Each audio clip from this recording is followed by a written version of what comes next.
Good afternoon, and welcome to the last presentation in our Walk Kansas webinar series for 2024. And we're really glad that you're joining us today.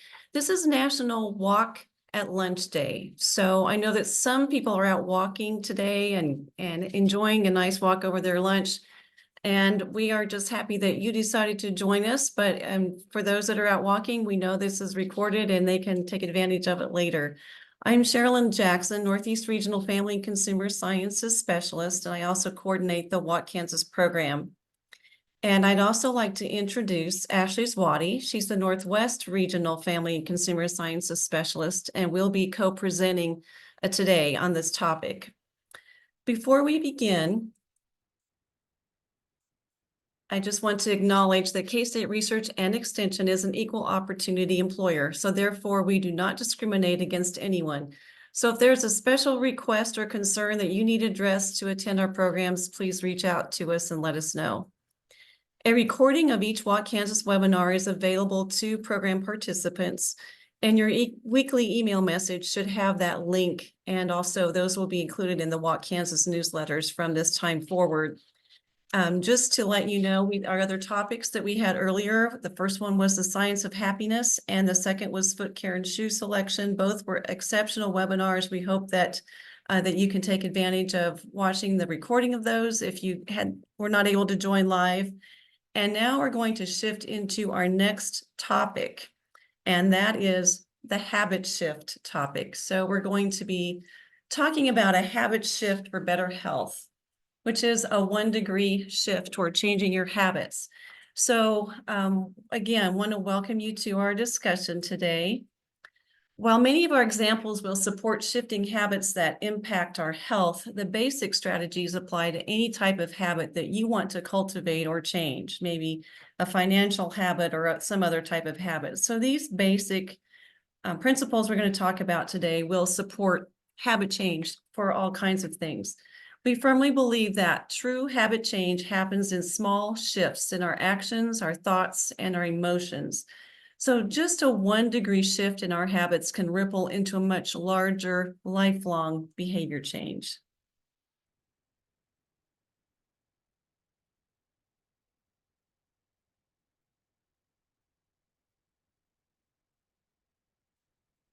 Once again, Ashley and I are delighted to spend a bit of time with you today talking about habits and how you can incorporate habits that over time can significantly improve your health. I like this quote: if you can get 1% better each day for 1 year, you'll end up 37 times better by the time you're done. So hopefully you've noticed a habit shift challenge at each issue of the Walk Kansas newsletter. These are really simple suggestions that support healthy lifestyle habits, like keeping a set of hand weights in your office to use while you're on Zoom or during breaks or where you watch TV. Planning ahead so you can manage your schedule, so you can start your sleep routine at the same time each evening. Another one was adding exercise snacks throughout your day. Things like taking the stairs instead of an elevator or parking further away in a parking lot so you get some extra steps. Another is to do some stretches in bed when you wake up first thing in the morning, and to also drink a glass of water when you wake up. These are just very simple, doable, small changes that can add up over time. Our plan for today is to review the current science around habit formation and what it can tell us about how we can change our habits. We'll look at some strategies for habit formation, again, based on science. And we know there are barriers to forming new habits, and we'll discuss those as well. And we know that setbacks are just part of the process that we can plan for. At various points in the presentation, we'll apply what we are learning to newer concepts using real-life examples, and we'll invite you to join in the conversation and adding some comments in chat. And before we go to the next slide, think for a moment about the words behaviors and actions. How would you define each, or how do you think they are different? So again, let's think about behaviors and actions. How do you think that they are different from one another?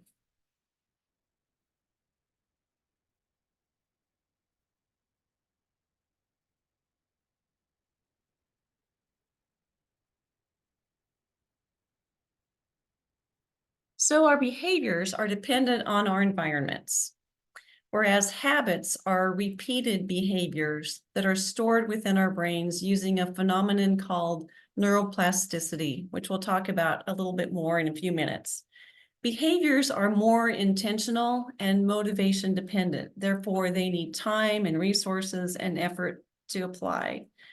And when behaviors are done consistently, they become habitual. And with time, they turn into a habit, which will lead then to a lasting behavioral change. The reason why behavior changes through habit formation is through the development of automatic responses. So let's say you start to form a habit of walking for exercise most days of the week. It'll be challenging to stay motivated at first. It's going to require more intentional effort from your end to stick to this behavior. And we hope that Walk Kansas is maybe a catalyst or something that gives you a boost in that beginning time frame as you're forming a new habit. So something that can kind of nudge you a little bit more towards forming this habit of walking. But once it becomes an automated response, you won't need as much effort to get out and walk.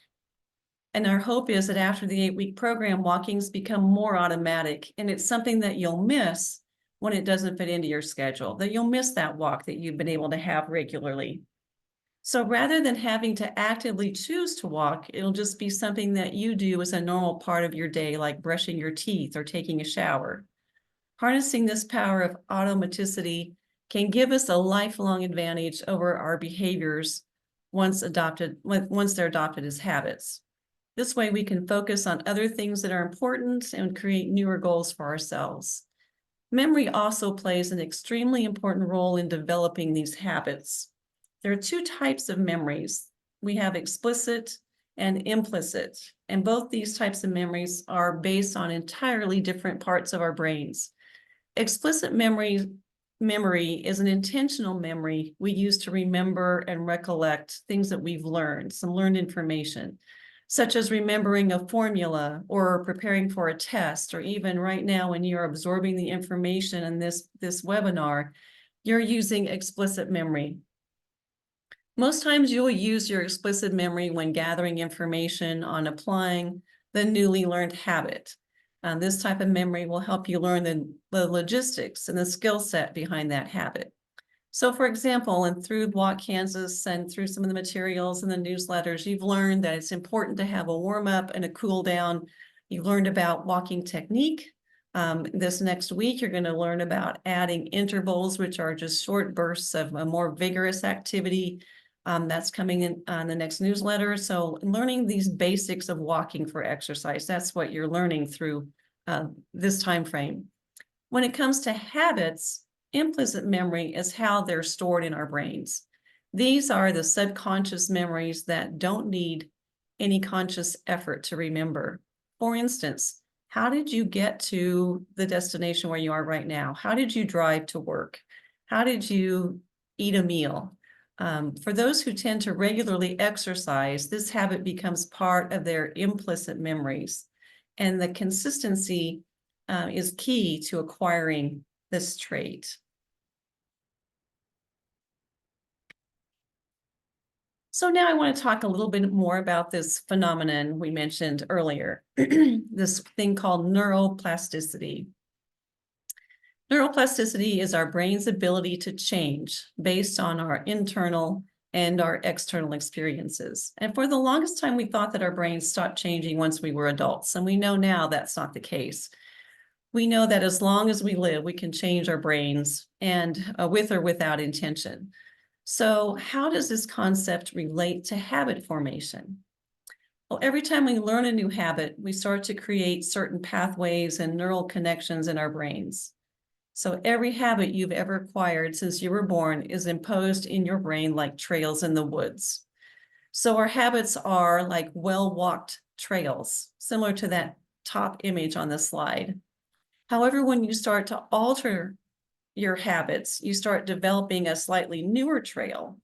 And like the one at the bottom, the trail isn't well formed yet, but the more you walk on it, the more defined it gets to the point where it starts to replace the old trail, which is your past habit. I also want to highlight that it doesn't mean that the past trail or habit you stopped using doesn't exist anymore. It only means it's becoming less approachable. You can always go back to that old habit. And this is one reason why we experience relapses in old habits or addiction. The overall idea is that the more consistent you are with a new habit, the less likely it is that you'll fall back on the older habits, even though you haven't completely erased that old habit. So during this session, we'll give you some strategies on how to engage in these neuroplasticity concepts through your actions and reflections. And now I want to talk a little bit about what's called a habit loop. This is a well-established theory in the area of neuroscience. It's essentially a process that habits tend to follow. It's important for our discussion because understanding the habit loop can help us break that loop when we need to, or even use it to our advantage. The habit loop starts with a cue. The cue is the trigger that signals our brain to initiate a habit. So for example, when we hear the phone ring, it cues us to pick it up. So a cue evokes a craving that intentionally or unintentionally leads to routine. Cravings are grounded in motivation. Without motivation, one will have no willingness to act. And one important thing to highlight here is that the motivation is not to seek more cravings, it's to seek the outcome that it leads to. So, for instance, you may not crave to indulge in comfort foods, but you do so because it brings you joy, nostalgia, and satisfaction. So the next step in the habit loop is the routine. This is the action that we complete as a result of that cue and the craving. This is a learned behavior that's automatized and ingrained in our brains. This happens because the cue and behavior have occurred together so often that when our brain recognizes the cue, it jumps to the path that tells it the routine is the next thing that will happen. And then finally, we have the reward. The reward is the end result that provides some benefit to us in terms of satisfaction or joy or contentment. Sometimes habits are mixed in terms of these outcomes, though. And in the short term, there might be a benefit that makes us feel satisfied. But in the long term, there might be negative outcomes that make us feel this behavior needs to be changed. All of our habits can be looked at through this lens. For instance, let's think about brushing our teeth. What could be some potential cues for brushing our teeth? If you want to think about that and put some of those in chat, you're fine to do that. But remember, think about, again, brushing your teeth. Remember, different people will have a different and even multiple cues for that same behavior. So there may be many different answers. So next, again, brushing our teeth, think about the routine. Brushing our teeth as one action, but imagine you are teaching this to someone else, maybe someone from another planet that's completely foreign to them. What are the steps required? We don't even think about the steps, right? How would you teach someone to brush their teeth? And again, if you want to, you can add that into chat. And then finally, what is the reward for brushing your teeth? So think about this process all together. We are getting ready for bed and it triggers us to brush our teeth. So we go to the bathroom and we complete all the necessary steps. And then we have this feeling of accomplishment, like we've completed a needed task, and fresh breath too. We might even get additional reinforcement when we go to the dentist and they compliment us on our teeth, that they look clean, and we must be doing a good job with brushing. And as we do this over and over, this loop, it gets stronger and stronger, and it requires less effort from us. So a well-established habit is born. So next we'll talk about when we need to break that habit loop. And sometimes that's what we need to do. First, we can think about creating rituals. Creating meaningful rituals around new habits you're trying to develop or change can strengthen them deeply. This has to do with changing the reward we feel from the habit. So an example here might be that a family takes a walk together after a meal. Maybe this is something that you do only once a week, like on a Sunday, or maybe just at holidays like Thanksgiving, or other holidays, but it becomes a ritual that then supports a new habit. It's the difference between completing a task someone said we have to do and completing a task that gives us a deep sense of personal satisfaction. This might mean finding time to savor that cup of coffee in the morning before you get on a treadmill at home. So just take a moment to experience the joy of enjoying that ritual. Maybe find an uplifting quote or video or podcast to read before you look at your bank statement or pay the bills online. If you're getting into the habit of cooking at home more, maybe put on some good music that makes you want to dance or listen to a podcast while you're cooking. These are things that can all become part of that ritual. The scientific reason this works is that doing uplifting things like these causes the secretion of serotonin and oxytocin, which dampens the stress response. This can help alleviate some struggles or friction you might experience while accomplishing a difficult task or habit. Let's think about exercise for a moment. If you exercise to music, that also helps to give you more of a feeling of joy that you can be active and enjoying that music as well. It's another way to create that ritual. Rituals are powerful precursors that can stand by themselves, but when added with a habit, they can create a very positive experience and motivation. The next suggestion is to look at your habit loop regularly and critique it. See where there are things that you can improve and where they should stay the same. You might be surprised how often we only have to change our one or two things to change the trajectory of our habits. Having this regular check-in can help us evaluate how our habits are working for or against us. And it's really important too to remember to be realistic. Relapses are almost guaranteed with any change, including new habits. Having that realistic view of the process will keep you more grounded and away from feeling miserable and self-sabotaging. And then remember that compassion in general is extremely important in life. We tend to be very good at giving this away, but when it comes to us, we tend to practice it very sparingly. So let your inner critique guide you with compassion and objectivity. Changing behavior is really difficult. So give yourself some grace as you forge those new trails in your brain and in your life. This is really an important thing to remember and to realize, is that knowing isn't enough. Turning knowledge into behavior. How do you do that? We all know lots of things that our behaviors don't support what we know. So we know that from research that knowledge is important, but it doesn't solve all of our problems to just have the knowledge. For example, we know how important it is to get adequate exercise and physical activity, yet most of us don't get enough.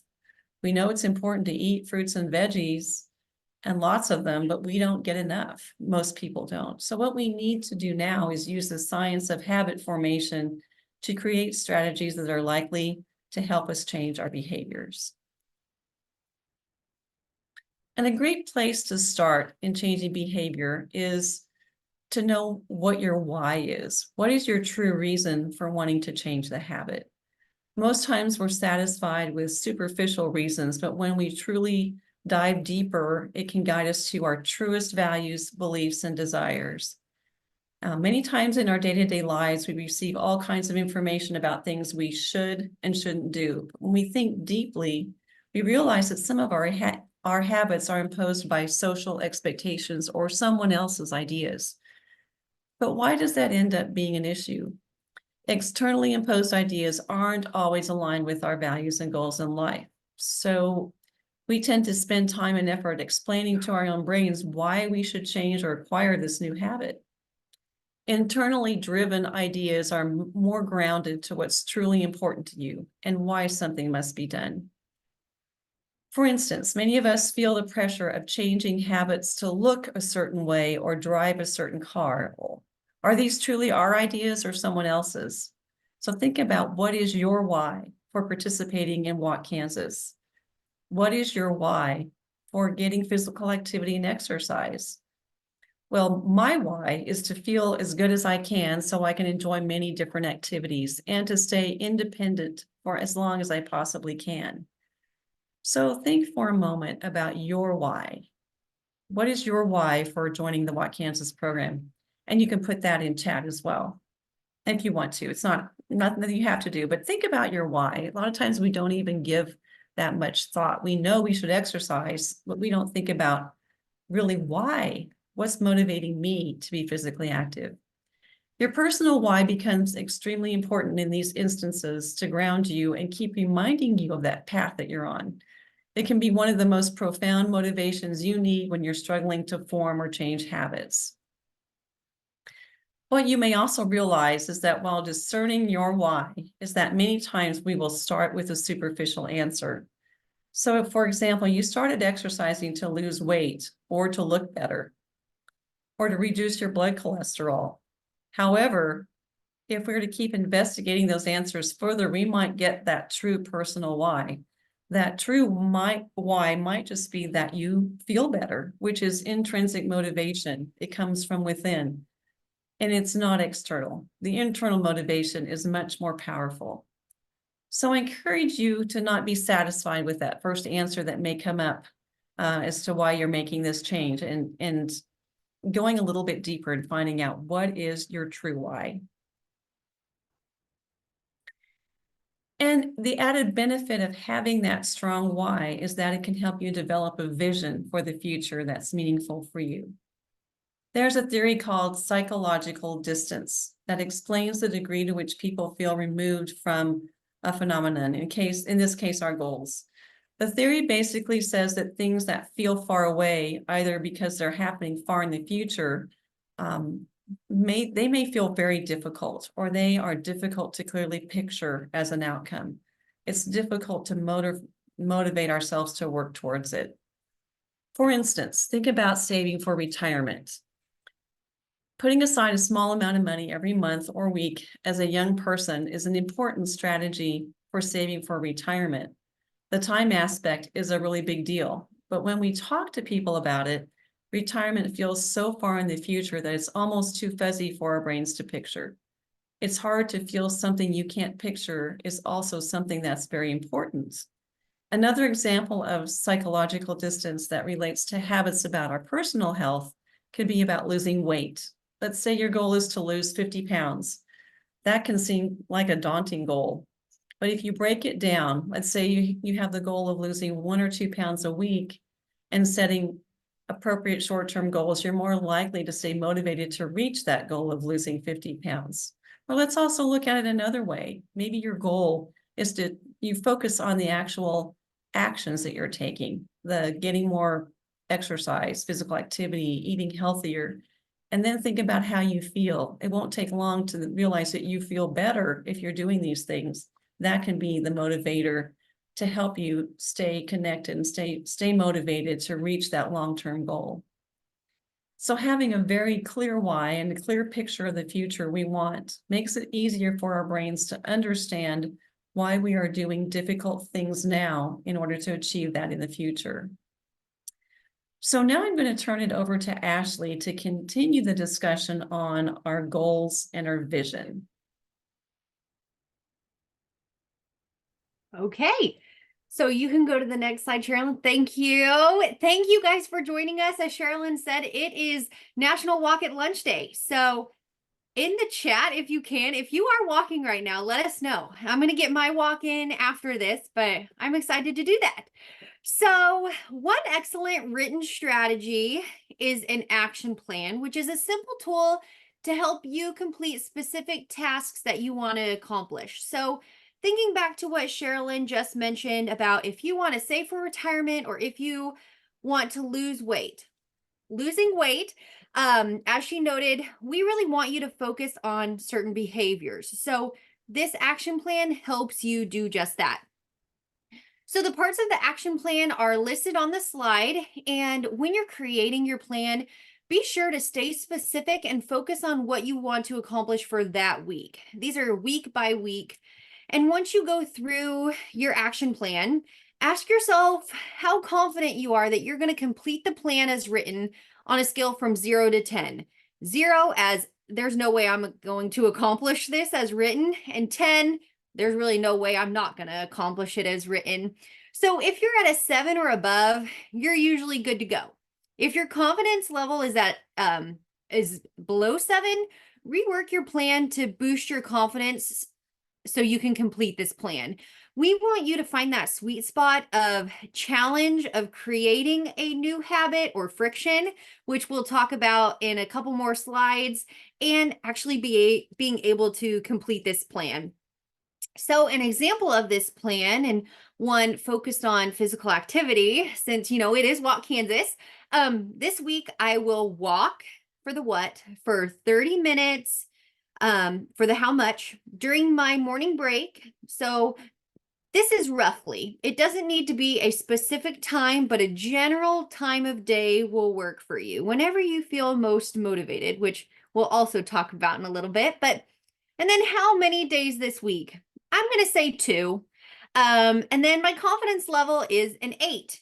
So some notes on that. Since my confidence level is an 8, I'm good to go. And then plan for setbacks, such as weather.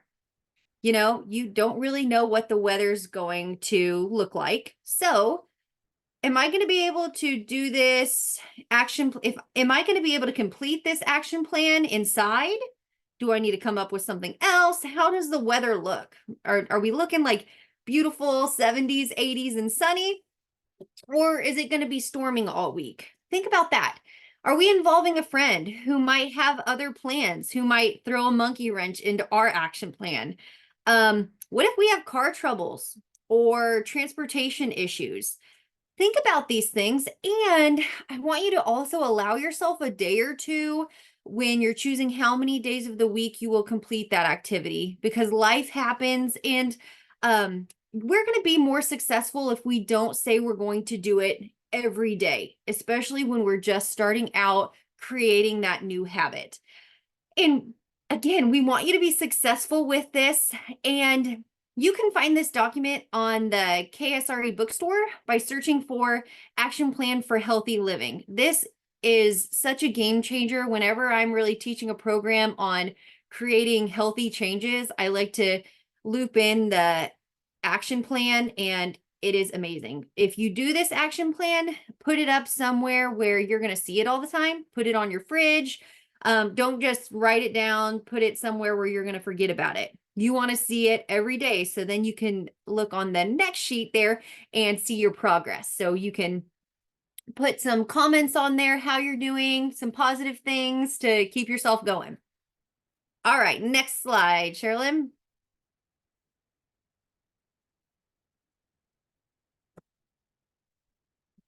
Okay, so let's talk about visualization for a moment. And we use visualization for various things. So problem solving, goal setting, creative thinking, creating associations, and even relaxation. For habit formation, visualize every step of the habit you're trying to learn. So if you want to start working out in the morning, think of every step starting from the moment you wake up till that moment you're done exercising. Dr. Andrew Huberman, which we'll talk about in the next couple slides, calls visualization procedural memory. And detailed visualization gets stored in your memory and prepares your body much more efficiently, as it already knows what the brain needs to do to accomplish those tasks in reality. It really gets your brain thinking about what you're going to need to do. In a way, it reduces that limbic friction, which we're also going to talk about in a bit. That it's a term that Dr. Huberman coined, and pretty interesting. So connect to your big why that Sherilyn mentioned every time you succeed. So you guys gave some excellent examples of what your personal why is. You're going to want to remember and keep that why in the back of your memory, because it is a great reminder and assurance of your journey. It's going to keep you going. So every time you exercise, you can appreciate it by saying, I am being more active and it will help me play with my grandchildren. Or I saved a target amount this month. I am getting closer to saving for my new home, or getting closer to saving for that new car, retirement, whatever it may be. So let's visualize using that example of wanting to start working out in the morning. So what are the steps that we need to take to make this happen? So I just have kind of some probing questions here for if we would visualize literally every step of the way if we're going to start this new habit of getting up earlier, waking up in the morning. So we're going to need to wake up earlier, most likely, unless we're already getting up early and then doing something else during that time. So how do we do that? How do we get up earlier? Or do we need to set several alarms to wake up? Do we need to have those ready? Will one alarm work? What will we wear? Maybe wear workout clothes to bed, have our workout clothes sitting out for us. Where are we going to be working out? Are we going to be working out at home? Is there a gym nearby? Are we a member of it? Is there a morning class going on? Are we going to work out outside around our neighborhood? Visualize, really visualize and be specific about how you're going to work out when you wake up early to get this done. Are you going to need to prep breakfast the night before to save time in the morning? Possibly prep lunch the night before in case we're running short on time. And then if we are going to a gym or if we need to drive to work in the morning, even think about if your car has fuel in it so you're not running late to work.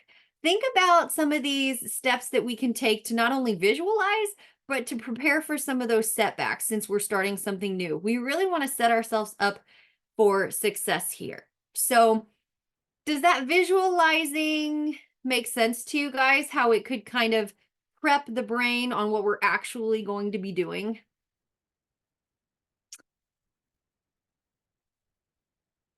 Well, I sure hope so. So Sherilyn, we can move to the next one. All right, so now this comfort versus friction. So things that have higher friction will always create higher resistance to change, whereas things that are comfortable will feel very easy and approachable. Think back to that action plan. If you have a confidence level of 10, well, that means that your plan will have less friction and you're in this low stress comfort zone, like in the picture there. However, there is an optimal point of comfort and friction that can lead to habit change. So in many ways, our discomfort helps us learn the skill set of excelling in our habit goals, and growth happens during that challenging time when we're compelled to show up. Do you all remember maybe a kind of a high stress time when you were compelled to show up and you weren't really ready? And then remember how much you grew personally and maybe professionally from that experience? Probably grew a whole lot more than when something was just easy peasy for you. Well, many studies in neuroscience point to this. And one of the precursors of neuroplasticity is acute stress response, where we secrete cortisol. And this hormone contributes to neuroplasticity and therefore learning and habit formation. And optimal friction leads to higher motivation without the excessive anxiety of failure. So new, complex, or difficult tasks can be stressful or feel like they require a great deal of effort, especially at the beginning. And that feeling is just a part of getting our brains working. And the best way to approach this is to chunk the steps and observe what is doable and with some amount of friction. Ooh, Sherilyn, I think you went a couple forward. There we go. There we go. Perfect. And if we know that that feeling will occur, then we can be ready for it and rely on strategies to keep us motivated, to keep us going, like remembering our why and remembering what to do if we have those setbacks and barriers. All right, Sherilyn, we can go to the next one. Okay, so task bracketing and the dopamine system engagement. So this technique I'm sharing is developed by Andrew Huberman, a neuroscientist at Stanford University. And this technique was shared by him on his podcast, which can be found on YouTube. Sherilyn just put that in the chat. I was able to watch some of that podcast on YouTube. Very fascinating. It is almost 2 hours long. So if you're needing something to energize you or to keep you going on a walk, that's it. Or break it up into a few walks. Yeah. But a few other notes about friction. This has to do with a neurotransmitter dopamine, which is secreted in our brains.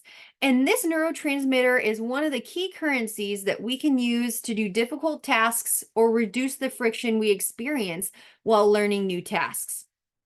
And dopamine is associated with higher motivation states, excitement, attention, mood boosting, and learning.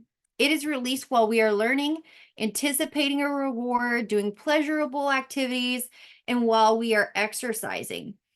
So, considering these traits of dopamine, how about we utilize this to build our routines and rituals in creating habits? So I'm going to loop back to something that Sherilyn had said in a little bit, but Dr. Huberman discussed ways that dopamine can be used to reduce friction and procrastination by observing our day. So what part of the day do you all feel most motivated, excited, and more apt to try new things? Take note of this. And if you want, feel free to share it. I bet you guys are probably going to say the same thing, but let us know in the chat if there is a certain time of day that you just feel like a go-getter, you can take on the world versus another part of the day. And what if you use that time of the day to cultivate new habits and avoid using the least motivated time period to apply newer habits? Well, this will also prevent negative connotations to learning new habits. So what do we think? When are you guys the most motivated? And I'm looking at the chat, so I'm hoping you guys put some things in here for me. When are you most motivated? Early morning. Thank you guys for the participation here. Morning. In the afternoon. After the caffeine and morning. Very good. Well, thank you all. Thank you all. You're going to have more chances to add in the chat here in a little bit. But Dr. Huberman notes that most people will experience less friction in the first 8 hours after waking, which is usually the most motivating time of the day to create new habits. And this is for most people. And, there are some people who are more motivated at the end of the day, but for most people, the first 8 hours after waking is is when the literature says that people are most motivated to get things done and when it's easier to create those new habits.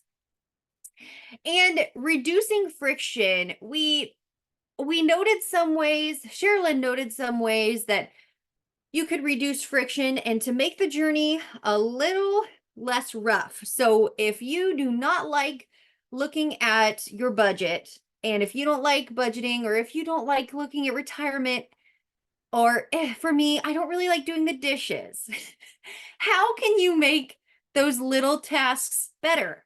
Well, if you like listening to music, put on some good music, dance around a little bit, listen to a motivating podcast.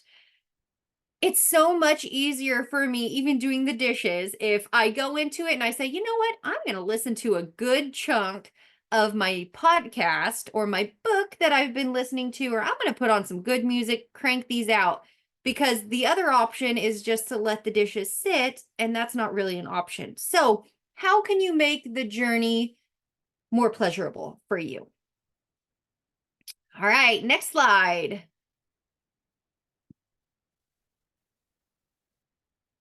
Okay, so our next strategy involves thinking about replacing or removing a habit. And we talked about this a little bit with the habit cues, but now we're talking about the entire habit. When our brains are wired to do certain tasks, and when we stop doing that, the brain compels us to do more of that task. This can cause a craving for that habitual pattern. And essentially, we used to do something all the time. That path was well worn in our mind, and now that we're not doing it, it feels incomplete. There's a big empty space, literally and figuratively, where that habit used to be. And however, when you replace this with an equally significant task, your brain starts to wire itself in helping you accomplish that new activity. So here's an example that many of us might have. So let's imagine you are used to spending hours on social media after dinner, and you would like to shorten that amount of time that you spend on those platforms. Well, you could pick another equally likable activity at the same time, such as pick up your phone and call a loved one, take a nice long shower, read, listen to an audiobook or podcast, go on a nice evening walk outside, get a little bit of sunshine. But if you do not replace that and you only remove the activity, so you say, okay, I'm done with social media. I have spent way too much time scrolling and I'm over it. But you don't have a plan for what you're going to replace that with, you will experience the void of not having anything to do, and you will feel compelled by your phone to get on the social media apps again. So does that resonate with you guys? I know social media, if you have you can go in on your phone and see how much time that you spend on social media, and it might motivate you to actually hop on board and make this as one of your goals to do something different. But so let's think about a habit that you guys might want to replace. If it's not this social media, but if it's something else, think about when it happens, how it makes you feel, and any other details. What is a habit that you might replace it with, and why? What makes it a good fit for replacing this habit? So do you guys want to share what a habit that you guys have that you might want to replace, or you could just think about it? Up to you guys. If you want to share, think about what you want to replace it with.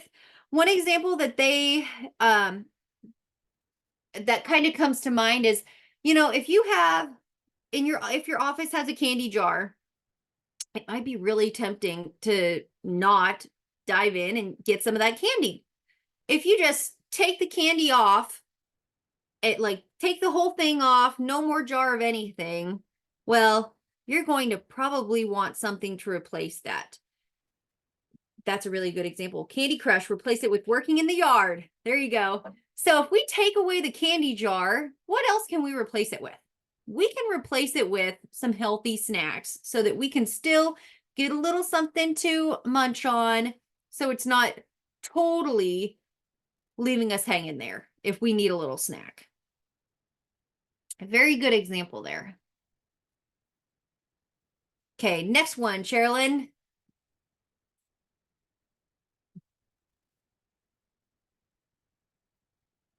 All right, so we're going to review our barriers.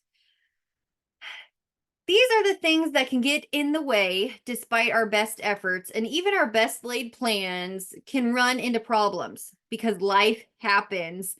And they're not happening to us because we're bad or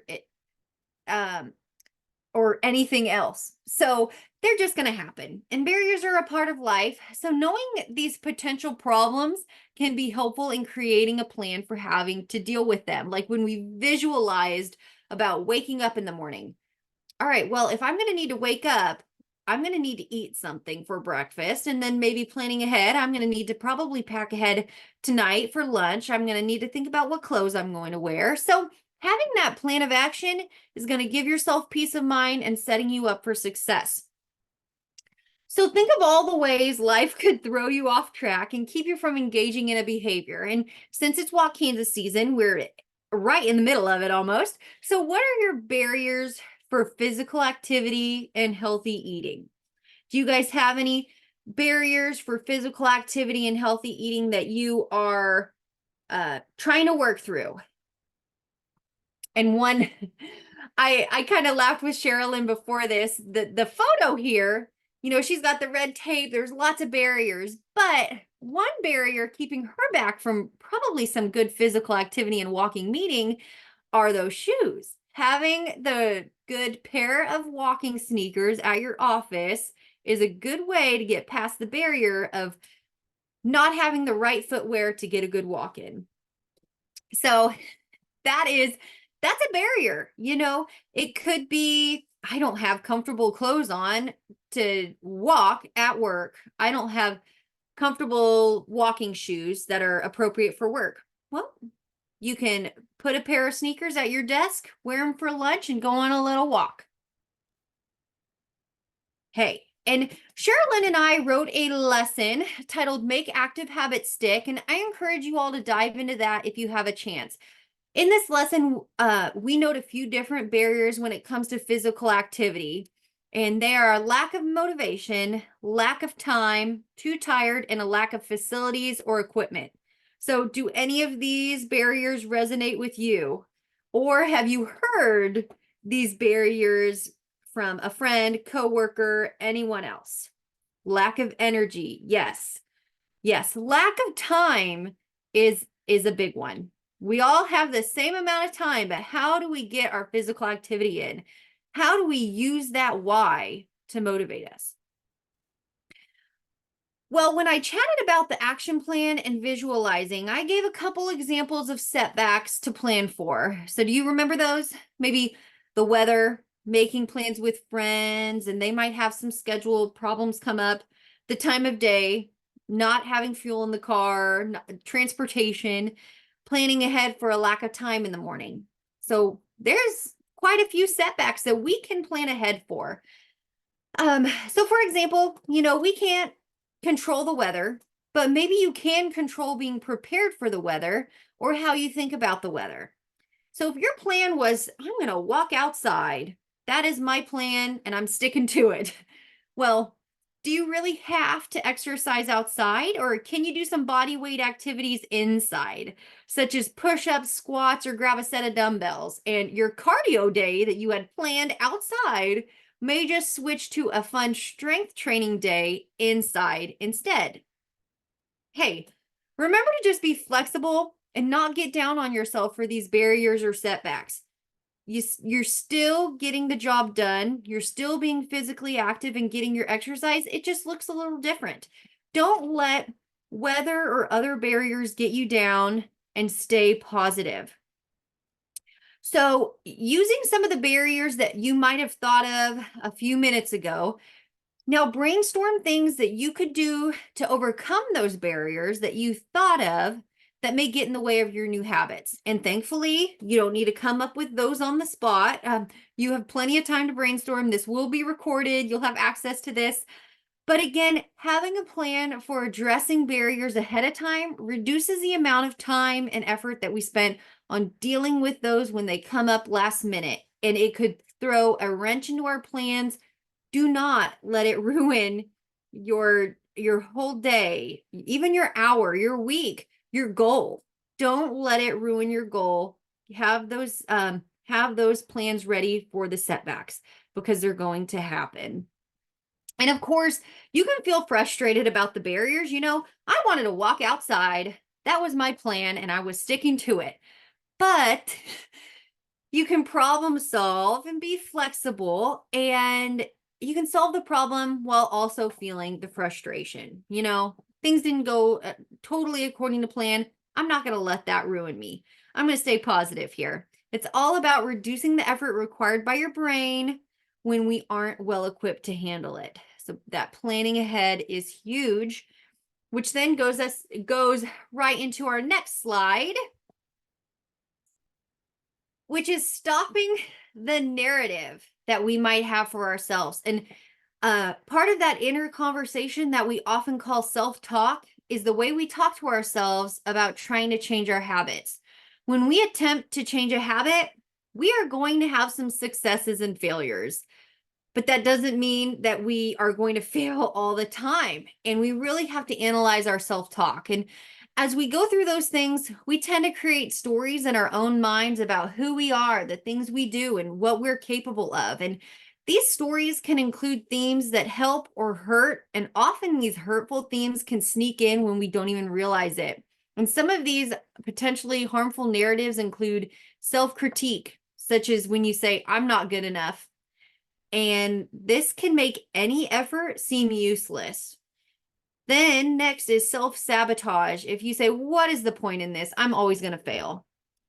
Well, this is where we create thoughts and conditions that are against our own best interests.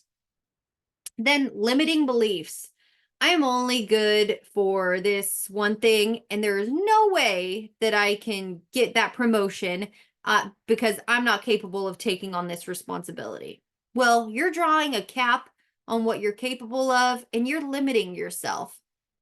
Then the last one is procrastination. Telling yourself, I'll start tomorrow. I don't want to do it today. I'll start tomorrow.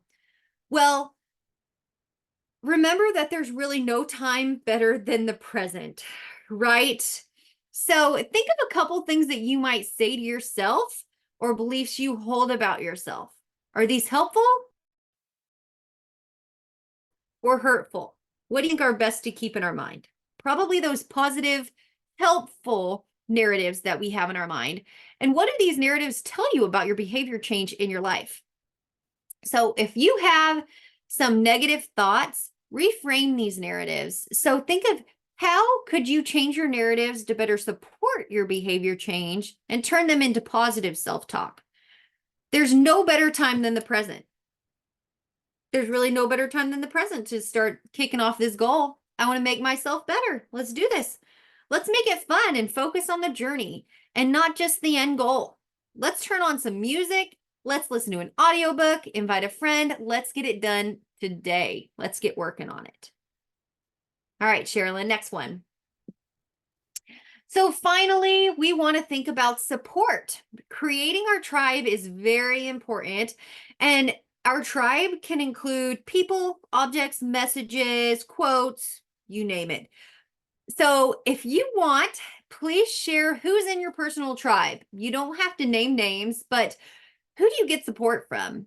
Family, friends, neighbors, coworkers, or who's even on your Walk Kansas team? Because they're kind of your tribe. Maybe you have a favorite author or someone on social media who inspires you. Well, surround yourself with objects and messages in your environment that motivate you and are good reminders of what you want to accomplish. And this brings me back to the social media. If you get on social media and you just, it can already suck you in pretty hard. And that's why we usually spend way too much time on it. Make sure that you are following positive people and positive influencers who are going with your goals. Unfollow those people who are not positive for your goals, and it will make a huge difference in the time that you do spend on social media. So, and keep in mind for some instances, depending on your situation and the behavior that you may want to change, that professional help may need to be a part of that support system, and that is perfectly fine. Take time to think about the people, the objects, messages that we have in our tribe or that we need in our tribe. So who's missing from our tribe? Who do we want in our tribe? Man, I wish I had this support. Go out and get it. Ask them if they could be in your tribe. Not exactly like that, but what can you do to get them in your tribe? So who is in your support network? I'm seeing some good answers here. So friends from church, gym friends. We all need a gym friend to keep us motivated. And that's the reason why we have these Walk Kansas teams, because we need that tribe support. And I know some people are doing the solo challenge, but there is a lot to say about our tribe and the team aspect of this. My husband and kids, my daughter, coworkers, daughter-in-law, my husband, my daughter. Great, great. Love to hear it, guys. And thank you again for the participation in the chat. All right, Sherilyn, next slide. You can click again. There we go.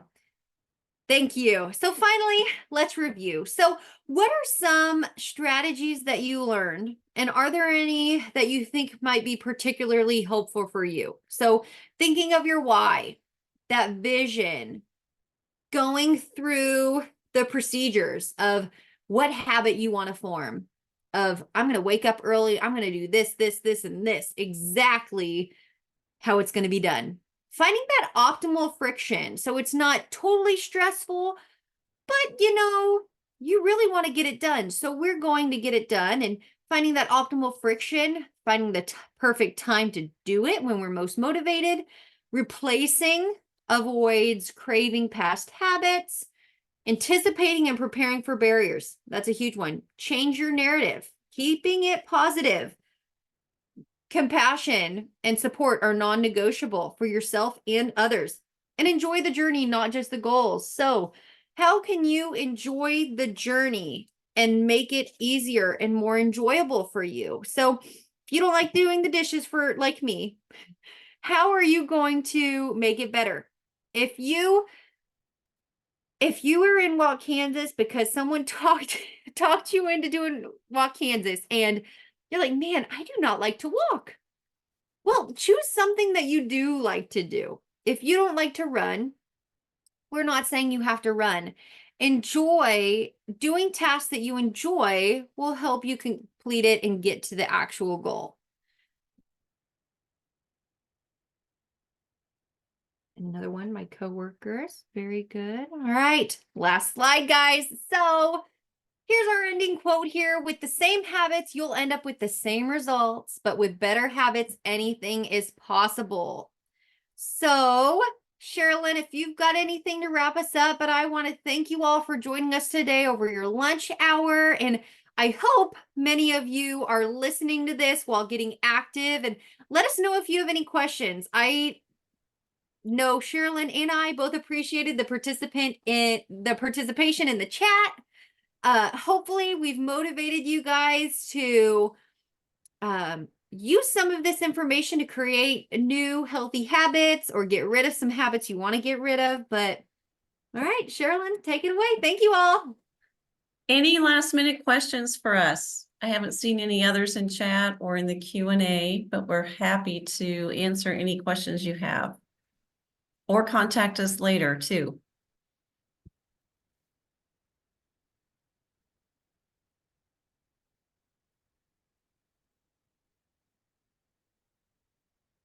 Nothing changes if nothing changes. That's right. Gotta make some changes in order to expect anything different. So thanks, guys. Appreciate your time today and get out there and get a walk in. Got some nice weather out there to do that today. We do. All right. Thank you All right, all. thanks.